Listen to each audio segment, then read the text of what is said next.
Now let's see the first program in C language. किसी भी programming language में जो सबसे पहला प्रोग्राम हम करते हैं वो होता है हेलो वर्ल्ड का प्रोग्राम। हेलो वर्ल्ड के प्रोग्राम से देन फिर हम मॉडरेट प्रोग्राम करते हैं, देन हाई लेवल प्रोग्राम करते हैं। ठीक है, तो देखते हैं कि हेलो वर्ल्ड का प्रोग्राम जो है कैसे राइट किया जाता है इन C language. So first line होगी कि मुझे आपको ये बताना है कि ये प्रोग्राम जो मैं लिख रहा हूं वो किस पे लिख रहा हूं, किस पर्पस के लिए लिख रहा हूं। तो मेरा पर्पस है यहाँ पे हेलो वर्ल्ड प्रिंट कराना, इसीलिए मैं इस फर्स्ट लाइन में इसको लिख रहा हूं print hello world.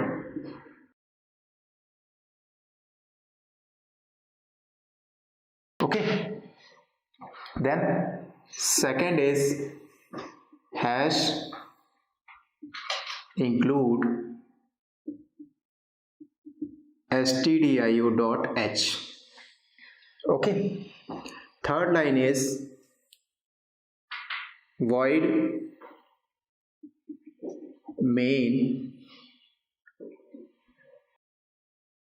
parenthesis open parenthesis closed parenthesis, then open curly braces के बाद printf function print f hello world \n then double quotes and then semicolon after closing parenthesis. then after that हम जो है closed curly braces से function को close कर देंगे। अब इस प्रोग्राम को देखते हैं कि इस प्रोग्राम में क्या लॉजिक है। तो जनरली जब भी हम कोई प्रोग्राम करें तो इट इज़ नॉट नेसेसरी नहीं है, but it is a good practice कि आप उस प्रोग्राम के स्टार्ट में जो है ये डिफाइन कर दें कि आप प्रोग्राम किस पर्पस के लिए बना रहे हैं। जैसे यहाँ मैं हेलो वर्ल्ड प्रिंट कराने के लिए प्रोग्राम बना रहा हूँ, तो अगर आप पहले ही बता दें किसी को भी, उससे फ़ायदा क्या होगा कि जो भी नया यूज़र या कोई दूसरा प्रोग्रामर जो है आपके इस प्रोग्राम को रीड करेगा तो वो फर्स्ट लाइन से समझ जाएगा कि इस प्रोग्राम में हम क्या करना चाह रहे हैं। ठीक है, तो इसको शो करने के लिए हम यूज़ करते हैं कमेंट्स का। ठीक है, कमेंट्स का यूज़ करते हैं। तो ये एक बहुत ही सिंपल प्रोग्राम है, तो यहाँ पे कमेंट्स की नीड नहीं आपको समझ में आएगी। लेकिन जब आप प्रोजेक्ट्स बनाओगे सी में, after learning the whole C language, जब आप प्रोजेक्ट बनाओगे तो thousands of lines of codes होंगे, तो वहाँ पे आपको जो है डॉक्यूमेंटेशन के तौर पे कमेंट्स का यूज़ करना पड़ेगा। ठीक है, तो इसी वजह से जो है हम कमेंट्स का यूज़ करते हैं। अब कमेंट्स जो है 2 स्लैश से शो किया जाता है। जब भी अगर आपको कोई सिंगल लाइन का स्टेटमेंट कमेंट में रखना है तो उसके लिए आप क्या करो, डबल स्लैश। ठीक है, और ये डबल स्लैश कैसे हैं, फॉरवर्ड या बैकवर्ड, ये जो है फॉरवर्ड स्लैश है। ठीक है, और लास्ट में जब वो कंप्लीट हो जाए सेंटेंस तो फिर से आपको डबल स्लैश रखना है। ठीक है, डबल फॉरवर्ड स्लैश। अगर आपको ग्रुप ऑफ लाइंस को कमेंट्स में रखना है तो उसके लिए जो है आप फॉरवर्ड स्लैश देन स्टार, फिर पर्टिकुलर लाइन लिख लो आप, देन फिर सेकेंड लाइन लिखो। जितने नंबर ऑफ लाइंस को आप कमेंट में रखना चाहो रख सकते हो, और जैसे ही वो लाइन कंप्लीट हो जाए देन कंप्लीट होने के बाद फिर स्टार एंड फॉरवर्ड स्लैश। ठीक है, तो कमेंट के लिए हम 2 साइन यूज करते हैं। सिंगल लाइन कमेंट के लिए जो है डबल स्लैश होता है, और at the end of line फिर डबल स्लैश होता है। देन अगर मल्टीपल लाइंस को आपको कमेंट में रखना है तो forward slash with star, and जब लाइन कंप्लीट हो जाए तो स्टार फिर forward slash. Okay, second line देखते हैं। सेकेंड लाइन है हैश इंक्लूड, देन फिर साइन है ग्रेटर देन का एंड स्मॉलर देन का। इसके अंदर मैंने लिखा है stdio.h, stdio.h। तो ये पूरी लाइन जो है ये डिनोट करती है फाइल इंक्लूजन को। फाइल इंक्लूजन का सीधा सा मतलब है कि कोई दूसरी फाइल जिसको आप अपने प्रोग्राम में इंक्लूड कराना चाहते हो उसके लिए आपको फाइल इंक्लूजन कॉन्सेप्ट यूज करना पड़ेगा। ठीक है, तो फाइल इंक्लूजन में क्या होता है कि जब हैश इंक्लूड लिखते हैं, ये वाला पार्ट है जो हैश इंक्लूड वाला पार्ट, इस पार्ट को हम बोलते हैं pre processor directive, pre processor directives, ठीक है, हैश इंक्लूड और एक और लाइन यूज होता है हैश डिफाइन, दोनों को हम प्री प्रोसेसर डायरेक्टिव्स बोलते हैं। इसका मतलब ये हुआ कि जो भी आप फाइल इंक्लूड कराना चाहते हो, प्री प्रोसेसर को आपको डायरेक्ट करना होगा कि मुझे ये फाइल जो है पर्टिकुलर इस प्रोग्राम में जरूरत है। जैसे कि मुझे स्टैंडर्ड इनपुट आउटपुट जो फाइल है वो मुझे इस प्रोग्राम में जरूरत है, ठीक है। stdio की फुल फॉर्म होती है स्टैंडर्ड इनपुट आउटपुट, ठीक है। स्टैंडर्ड इनपुट आउटपुट जो फाइल है, इस फाइल में बहुत सारे लाइंस ऑफ कोड्स लिखे हैं और वो लाइंस ऑफ कोड्स जो हैं इनपुट और आउटपुट से रिलेटेड टास्क के लिए हैं, ठीक है। जो भी आप इनपुट और आउटपुट से रिलेटेड टास्क करना चाहते हैं अपने प्रोग्राम में, उसके लिए आपको standard input output header file की जरूरत पड़ेगी। जैसे कि फॉर एग्जांपल अगर आपको दो नंबर्स को ऐड कराना है तो दो नंबर्स को इनपुट के तौर पे आपको कीबोर्ड से प्रेस करना पड़ेगा, जैसे 2+3, तो 2+3 आपने कीबोर्ड से जो है एंटर किया, तो 2 और 3 जो है वो इनपुट के तौर पे जा रहे हैं, ठीक है। और देन उसके बाद उसका रिजल्ट जो है आपको आउटपुट के तौर पे मिल रहा है, तो 2+3 5 आपको आउटपुट के तौर पे मिल रहा है। तो जो भी इनपुट और आउटपुट से रिलेटेड टास्क हैं उसके लिए हमें इस stdio standard input output header file की जरूरत है।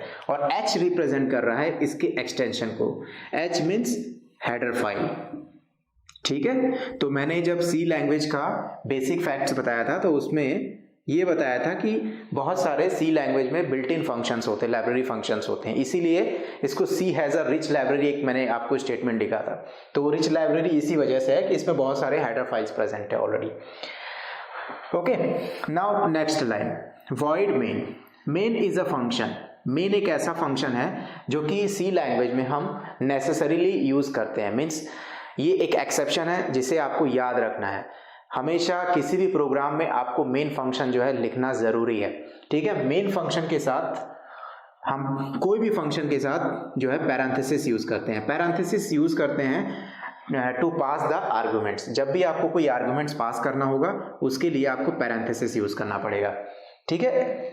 देन मेन फंक्शन से पहले वॉइड वर्ड है, वॉइड वर्ड जो है यहाँ पे वो इसका रिटर्न टाइप बता रहा है कि इस पर्टिकुलर फंक्शन जो है ये मेन फंक्शन क्या रिटर्न कर रहा है, किसको रिटर्न कर रहा है, टू द ऑपरेटिंग सिस्टम और टू द यूजर जिसने ये प्रोग्राम राइट किया है, ठीक है। तो वॉइड जो है ऐसा रिटर्न टाइप है जिसमें कि हम ऑपरेटिंग सिस्टम को कुछ भी रिटर्न नहीं कर रहे हैं, ना ही कोई वैल्यू रिटर्न कर रहे हैं, ना ही कोई कैरेक्टर रिटर्न कर रहे हैं, ठीक है। तो वॉइड का मतलब है it does not return anything, null value, ठीक है। देन मेन फंक्शन के बाद करली ओपन करली ब्रेसेस एंड क्लोज्ड करली ब्रेसेस जो है वो इसकी बॉडी को डिफाइन कर रही है कि मेन फंक्शन की बॉडी के अंदर क्या क्या कोड्स प्रेजेंट है, बॉडी ऑफ मेन फंक्शन,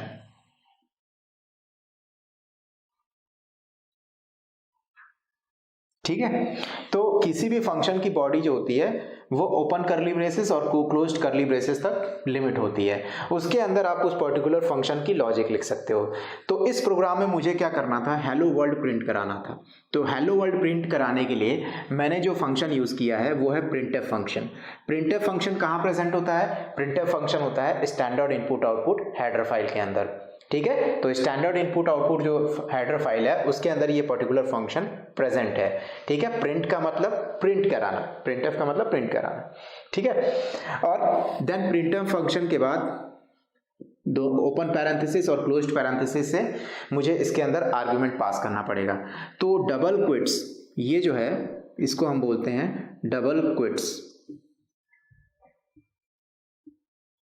ठीक है। और डबल क्विट्स के बीच में जो भी आप लिखोगे वो एज अ आर्गुमेंट लेता है या फिर एज अ पैरामीटर लेता है, ठीक है। अब इसके अंदर आप जो भी लिख रहे हो वो प्रिंट होगा, आउटपुट स्क्रीन पे प्रिंट होगा कुछ चीजों को छोड़ के। जैसे कि अगर मैं कोई भी वर्ड लिख रहा हूं तो word as it is print होगा, ठीक है। अब मैंने यहां लिखा हेलो वर्ल्ड, तो हेलो वर्ल्ड आपको जो है आउटपुट के तौर पे स्क्रीन पे दिखेगा, लेकिन उसके बाद ये जो \n लिखा है ये रिप्रेजेंट कर रहा है न्यू लाइन को,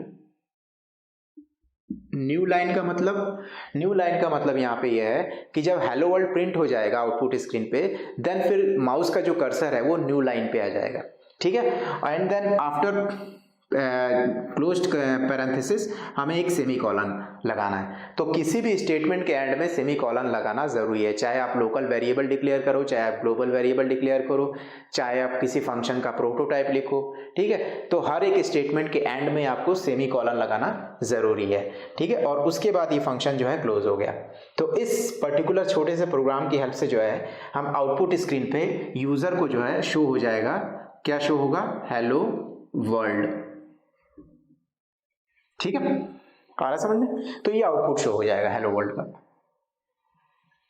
now the second thing is कि जब मैंने अपर केस और लोअर केस लेटर्स की बात की थी, तो इस प्रोग्राम में जो भी चीज मैंने लिखी है, hash include standard input output dot H void main printf hello world, ये सभी जो है ना केस सेंसिटिव है। केस सेंसिटिव मीन्स आपको प्रिंटफ स्मॉल लेटर्स में लिखना है, अगर आप कैपिटल लेटर में लिखते हो तो कंपाइलर एरर शो करेगा, ठीक है। वॉइड स्मॉल लेटर्स में है, मेन स्मॉल लेटर में है, ठीक है। Hash include stdio dot H, यहाँ पे एस भी स्मॉल लेटर में है, ठीक है। यहाँ पे मैंने लिखा, आपको एज इट ए फील हो रहा होगा कि जैसे यहाँ पे कैपिटल लेटर में, बट कैपिटल में नहीं है, स्मॉल लेटर में। हाँ, आप जो आर्गुमेंट आप जो प्रिंट करना चाहते हो आउटपुट स्क्रीन पे, वो आप कुछ भी लिख सकते हो, डिपेंड ऑन योर इंटरेस्ट, कि आपका इंटरेस्ट क्या है लिखने में। जैसे यहाँ मैंने एच और डब्ल्यू कैपिटल में है, तो एच और डब्ल्यू जो है आपको कैपिटल में आउटपुट स्क्रीन पे शो होगा। तो जिस तरह से आप यहाँ लिखोगे आर्गुमेंट में, उसी तरह से आपको आउटपुट स्क्रीन पे शो होगा, ठीक है। कमेंट्स में सिर्फ हमें ये शो करना होता है कि प्रोग्राम का पर्पस क्या है, तो कमेंट्स में आप अपने अनुसार लिख सकते हो। कमेंट्स को हमेशा कंपाइलर क्या करता है, इग्नोर कर देता है, ठीक है। कंपाइलर कभी भी कमेंट्स को जो है कंपाइल नहीं करता है। और उसे कैसे पता चलता है कि ये कमेंट्स है, उसके लिए मैंने साइन बताया कि डबल स्लैश से ओपन करना है, स्टार्ट करना है, और डबल स्लैश से क्लोज करना है। सिंगल लाइन के लिए, मल्टीपल लाइंस के लिए स्लैश विथ स्टार से स्टार्ट करना है और स्टार विथ स्लैश से क्लोज करना है। बात समझ में आ रही है? Okay, now I have one doubt in this programme.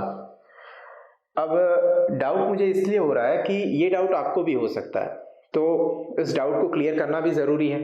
तो ये डाउट जो है मेरा, कि जो भी मैंने यहाँ पे प्रोग्राम लिखा है, इसमें अगर आप लाइंस की सीक्वेंस देखोगे, तो सबसे पहले मैंने कमेंट्स की हेल्प से प्रोग्राम का पर्पस बताया, देन हेडर फाइल इंक्लूड की, then main function, and then main function के अंदर उसकी बॉडी है।